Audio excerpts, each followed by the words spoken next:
성경 말씀은 구약성의 에스겔서 1장 1절서부터 14절까지입니다. 에스겔서 1장 1절부터 14절까지 말씀을 1151페이지 정도 있습니다.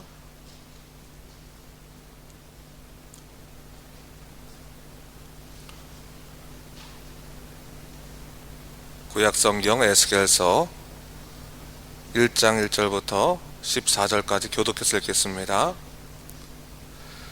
30째 해 넷째 달 초닷새에 내가 그발 강가 사로잡힌 자 중에 있을 때 하늘이 열리며 하나님의 모습이 내게 보이니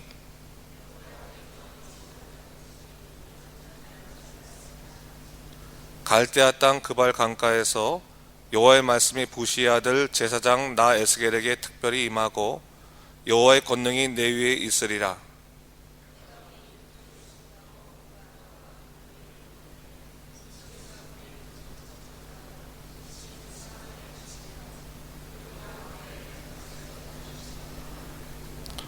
그 속에서 네 생물의 형상이 나타나는데 그들의 모양이 이러하니 그들에게 사람의 형상이 있더라. 그들의 다리는 곧은 다리요 그들의 발바닥은 송아지 발바닥 같고 광낸 구리같이 빛나며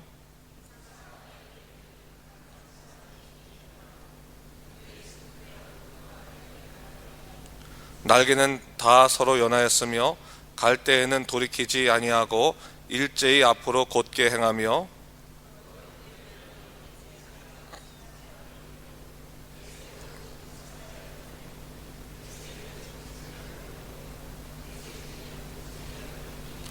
그 얼굴은 그러하며 그 날개는 드러펴서 각기 둘씩 서로 연하였고 또 둘은 몸을 가렸으며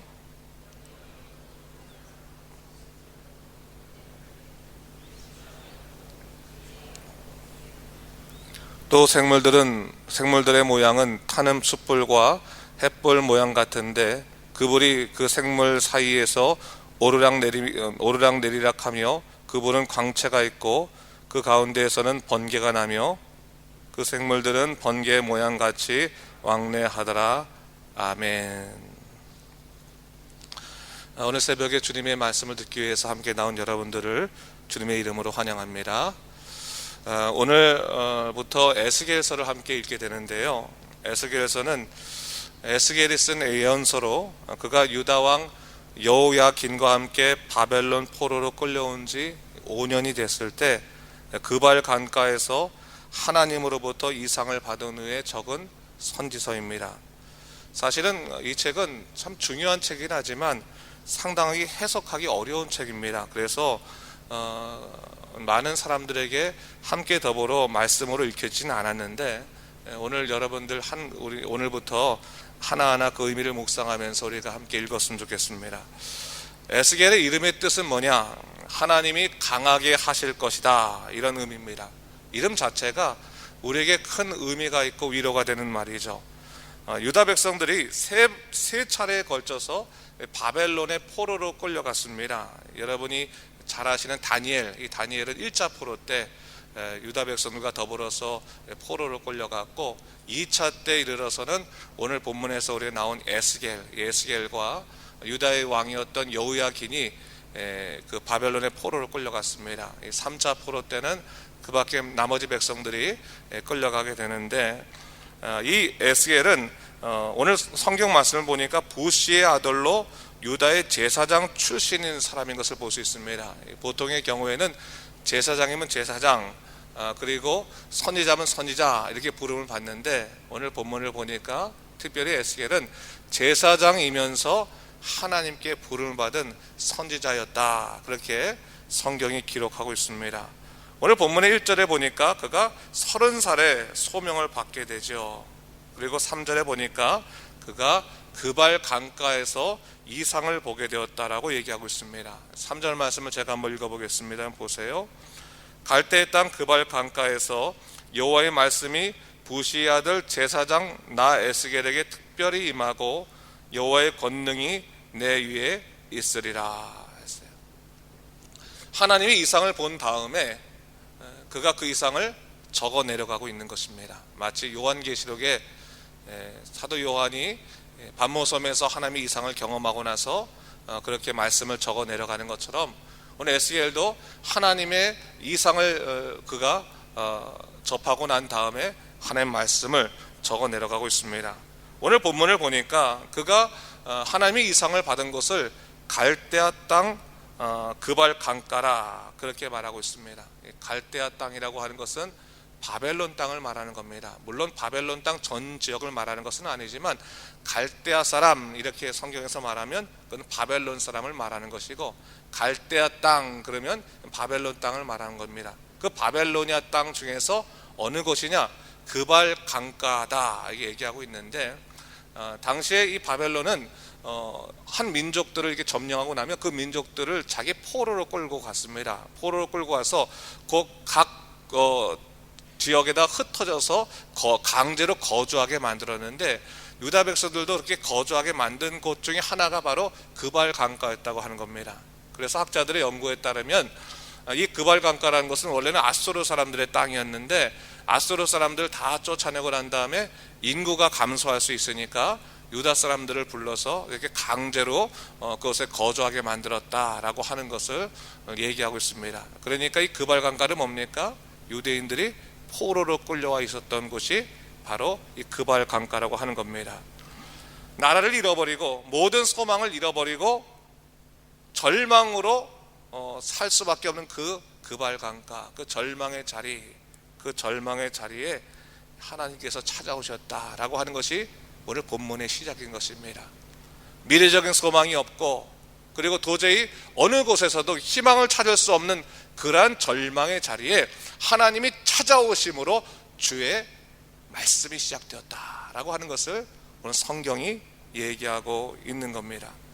여러분, 하나님의 말씀이 임하는 때는 우리의 기대와 생각과 다를 수 있습니다. 사실 희망이라고 하는 것은 우리가 아직까지도 무언가를 가능성을 찾을 수 있을 때 꿈꾸는 것이 희망 아니겠습니까? 그런데 유다 백성들에게 지금 완전히 희망이 없는 겁니다. 완전히 낙심한 상태에 있는 것입니다.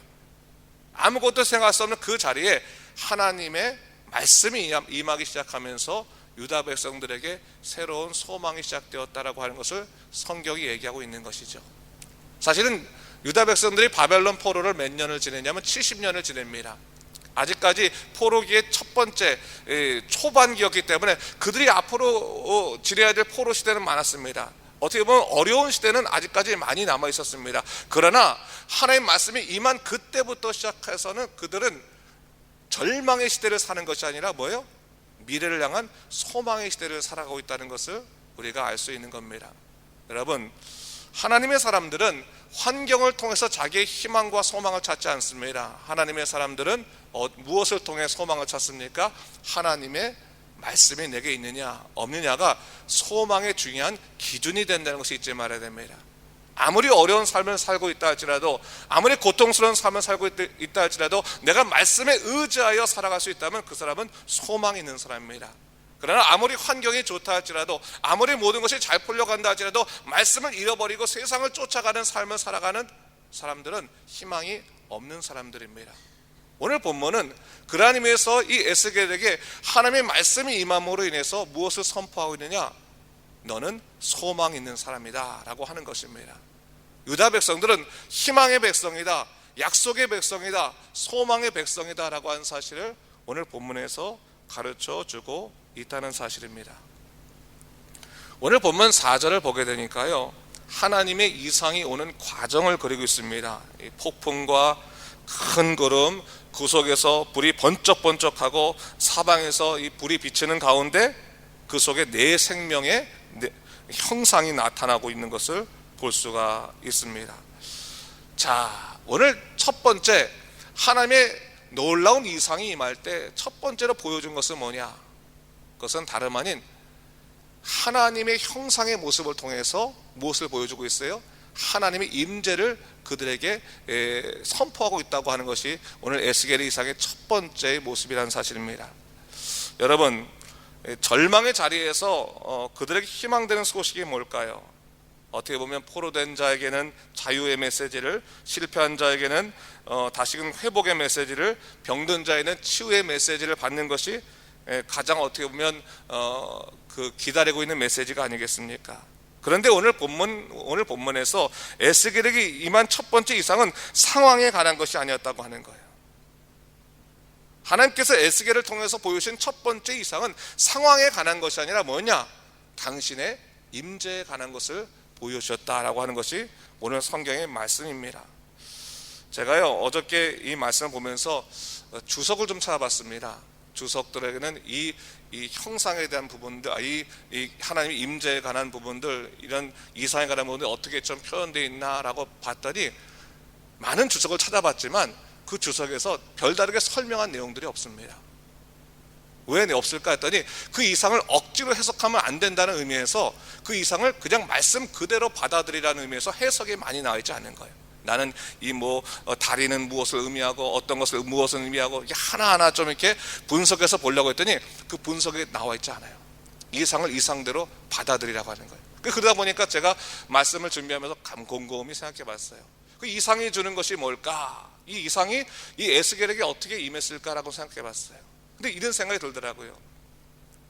완전히 마음이 절망해가지고 자포자기하고 있을 때, 이제 인생에 아무런 희망이 없다고 느껴질 때 갑작스럽게 하늘이 열리는 것입니다. 그리고 하나님의 이상이 펼쳐지기 시작하는데 감당할 수 없는 그 거룩함과 장엄한 모습으로 다가온다고 했을 때 에스겔은 어떠한 마음이 있었을까? 얼마나 큰 위로를 받았을까? 얼마나 감격이 있었을까? 얼마나 큰 감동이 있었을까라는 생각해 봤어요. 그렇구나. 하나님께서 우리들에게 주시는 첫 번째 놀라운 약속이라고 하는 것, 놀라운 은혜라고 하는 것은 어떤 상황에 관한 구체적인 약속에 앞서서 우리 마음들의 감동을 주시고 감격을 주심으로 말미암아 하나님은 살아계시고 우리와 함께 하시는구나 라고 하는 임재의 놀라운 역사를 허락해 주시는 것이구나 라는 것을 한번 생각해 보게 됐습니다. 여러분들이 어떠한 인생의 문제로 말미암아 큰 고통을 경험하게 되었을 때 기도하고 있습니다. 기도하고 있을 때 여러분 그 심령 가운데 갑자기 환한 빛이 비치면서 놀라운 감동이 임하게 된다면 여러분들은 아마도 어떠한 여러분의 삶에 대한 약속들을 받지 않았다 할지라도 그 마음이 굉장히 위로받고 그리고 큰 기쁨을 얻게 될 겁니다. 큰 감사함을 얻게 될 것입니다. 바로 그것을 얘기하고 있는 거예요. 하나님께서 첫 번째로 에스겔에게 보여준 것은 어떤 상황에 관한 구체적인 약속들이나 어떠한 얘기가 아니라 큰 놀라운 그런 빛을 통해서, 놀라운 약속을 통해서 뭐예요?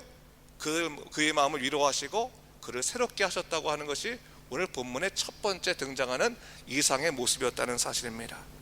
여러분, 하나님께서 여러분들을 절망의 자리에 그냥 두지 않으십니다. 그것은 하나님께서 당신의 자녀로 우리를 삼으셨을 때부터 이미 약속된 것입니다. 중요한 것은 뭡니까? 하나님을 기억하고 하나님 앞에 무릎 꿇었을 때 하나님은 영으로 우리의 마음에 함께 하심으로 여러분을 위로하시고 새롭게 하실 것을 믿으시기 바랍니다. 그러면 극복됩니다. 그러면 일어설 수 있습니다. 이것이 바로 에스겔을 통해서 우리에게 보이신 하나님의 약속인 것입니다.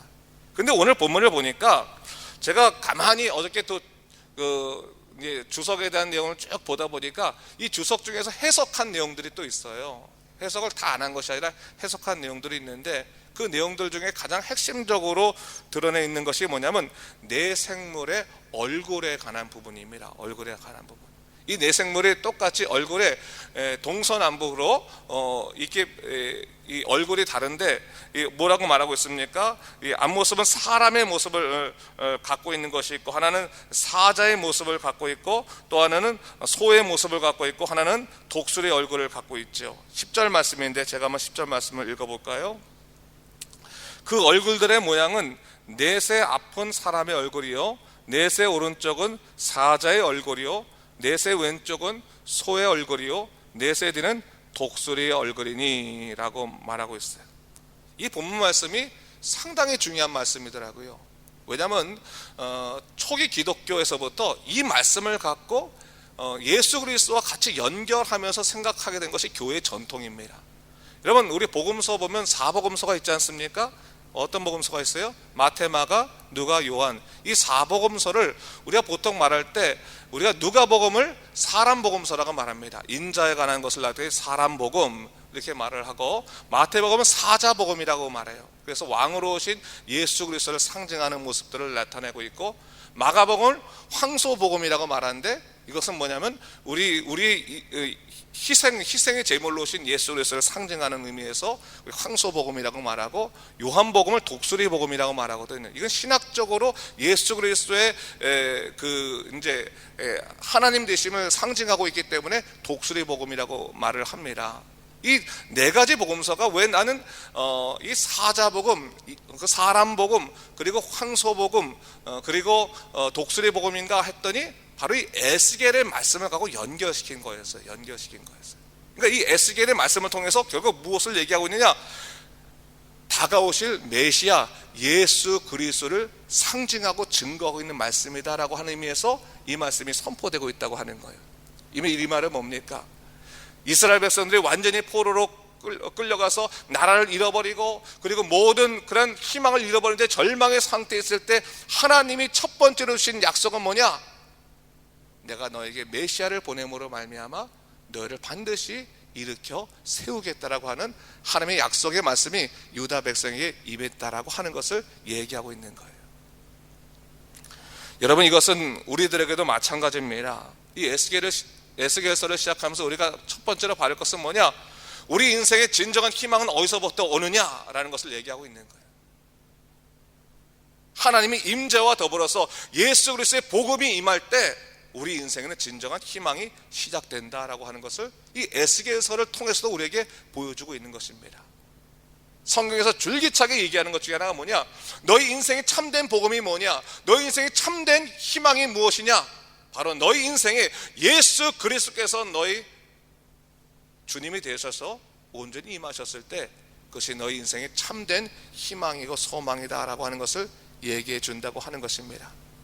사랑하는 여러분, 오늘 우리가 이 에스겔서를 처음 시작하면서 다시 한번 나를 향하신 하나님의 놀라우신 소망의 약속을 생각해 보시기 바랍니다. 혹시 여러분들의 삶 가운데서 여러분의 인생의 문제가 아직 풀리지 않아서 고통받고 있습니까? 마음에 아직까지 해결치 못한 그러한 고통의 문제, 절망의 문제가 있습니까? 그것들에 넘어가지 말라는 거예요. 우리 희망은 어디서부터 시작되느냐? 예수님께서 복음으로 우리 심령, 우리 인생에 오셨을 때부터 우리의 인생은 뭐예요? 희망의 인생으로 바뀌어간다, 소망의 인생으로 바뀌어간다라고 하는 것을 하나님이 선포하고 계시다고 하는 것입니다. 하나님이 영으로 함께 하실 것입니다. 여러분, 예수 이름을 부르십시오. 그러면 여러분 삶 가운데 온전한 놀라운 역사가 일어나게 될 것입니다. 오늘도 예수님의 이름을 통해서 그 하나님의 임재의 소망을 통해서 살아가는 여러분 되시기를 주님의 이름으로 축원합니다. 기도하겠습니다. 주 하나님 아버지, 감사합니다. 이 아침에 우리 에스겔서를 시작하면서 다시 한번 하나님의 약속은 어떻게 임하는가, 하나님의 위로는 어떻게 임하는가를 다시 한번 생각해 보게 됩니다. 우리는 여전히 이 세상 속의 어려움들 가운데서 그 세상의 어려움만 해결되면 내가 위로받는다고 생각하지만, 오늘 본문 속에서 분명히 성경은 우리에게 무엇을 얘기해 주고 있습니까? 하나님의 임재는 바로 예수 그리스도의 복음으로 시작된다는 것을 다시 한번 우리에게 말씀해 주고 있습니다. 하나님, 우리가 이것을 잊지 말게 하여 주시옵소서.